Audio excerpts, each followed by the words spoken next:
Жаныбарлар жөнүндө табышмактар. Сулуу куйрук жалы бар, сүтү абдан дарымал. Эр жигиттин канаты эмне деген жаныбар?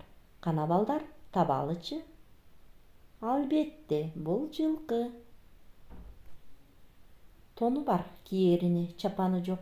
Муруту бар, эгиндей сакалы жок. Пайдасы үй ичинен табылган соң талаага кирип чыгар сапары жок. Албетте, бул мышык. Эң эле жоош момун мал, эң пайдалуу сонун мал. Аяз суукта үшүбөйт, абдан жылуу тону бар. Ооба, бул кой. Узун куйрук, кызгылт жүн, шек алдырбай жөйлөгөн, айбан туруп өтө куу. Ал эмне ойлонгун? Кана балдар, бул кайсы жаныбар экен? Ооба, бул түлкү. Капталды капталдай чапкан байбарак баатыр, бирөөнүн эмгегинен пайда тапкан кайрымсыз капыр. Бул эмне? Албетте балдар, бул карышкыр. Узун экен кулагы, узун арткы шыйрагы, абдан коркок жаныбар. Айткылачы, бул кайсы?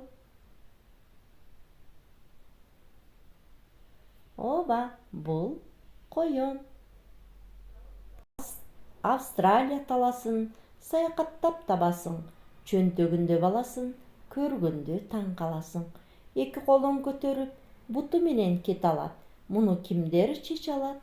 Кана балдар, бул кайсыл жаныбар болду экен? Албетте, бул кенгуру. Көргүлөчү куйругунан мурдузун, атына тап, андан соң тапкылачы тумшугун. Бул кайсы жаныбар балдар? Ооба, бул пил. Абдан бийик бою бар, айыр өркөч жону бар. Суусуз чыдайт 40 күнү.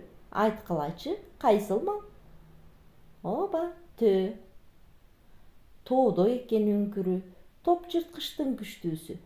Тышка чыкпай кышында уктап жатат күн түнү. Бул кайсы жаныбар? Ооба балдар, бул аю.